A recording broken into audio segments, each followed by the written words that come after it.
Hello. ఈరోజు shoulder routine అయింది, గట్టిగా చేసాం. అయినా 6:30-7 ఆ టైంకి జిమ్కి వెళ్ళడం కన్నా 6కి వెళ్ళిపోవడం బెటర్ అనిపిస్తుంది నాకు. ఎందుకంటే 6కి వెళ్ళిపోతే 7 కల్లా క్లోజ్ చేసేసి ఆ తర్వాత యథావిధిగా లైఫ్లో రొటీన్ వర్క్స్ స్టార్ట్ చేయొచ్చు. సో ఈరోజు నేను 6కి వెళ్ళిపోయాను, 5:30కి లేచాను, 6 కల్లా జిమ్లో ఉన్నాను.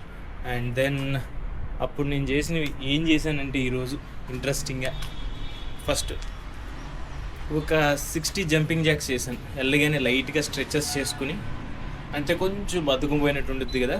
ఆ తర్వాత ఒక 60 జంపింగ్ జాక్స్ కొట్టాను. ఆ తర్వాత వామప్ అయిపోయింది అనుకున్నాను. ఇంకా కార్డియో పెద్దగా చేయలేదు ఈరోజు.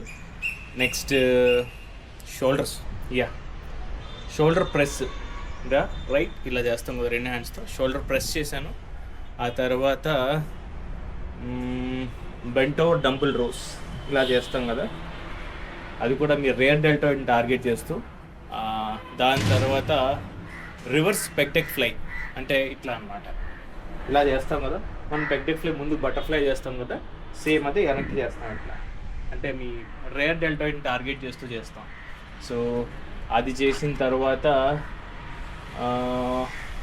Lateral raises. సో 2 హ్యాండ్స్తో చేస్తాం కదా ఇట్లా lateral raises. So lateral raises చేశాను. ఆ తర్వాత అంతే. అందులో మనం వెయిట్ ఇంక్రీజ్ చేసుకుంటే ఆ తర్వాత మళ్ళీ డ్రాప్ సెట్ కూడా కొట్టాం, అంటే వెయిట్ డిక్రీజ్ చేసుకుంటూ వచ్చాం. అంటే ఎక్కడైతే ఇప్పుడు మనం సపోజ్ 7.5 కేస్ చేసాం అనుకోండి, అది రైజెస్ చేసిన తర్వాత ఇంకా అయిపోయింది సీన్ అనుకున్నదా వెంటనే 5కి, ఆ 5 అయిపోయింది సీన్ అనుకుని మళ్ళీ 2.5కి అలా అనమాట. సో దానివల్ల ఏంటంటే మీకు ఎండ్యూరెన్స్ లెవెల్స్ పెరుగుతాయి, రైట్. నెక్స్ట్ లాటరల్ రైజ్ అయిపోయిన తర్వాత ఇంక ట్రైసెప్ మొదలుపెట్టాను. ట్రైసెప్ బార్ పుష్ డౌన్, 2 హ్యాండ్స్తో ఇలా పుష్ డౌన్ చేశాను. బార్ పుష్ డౌన్ తర్వాత rope pull down, rope pull down చేశాను. ఆ తర్వాత ఓవర్ హెడ్ డంబుల్ రైజెస్, అంటే 2 హ్యాండ్స్తో సైమల్టేనియస్గా 2 డంబుల్స్ పెట్టుకుని చేస్తాం కదా, ఓవర్ హెడ్ డంబుల్ రైజెస్, అది చేశాను.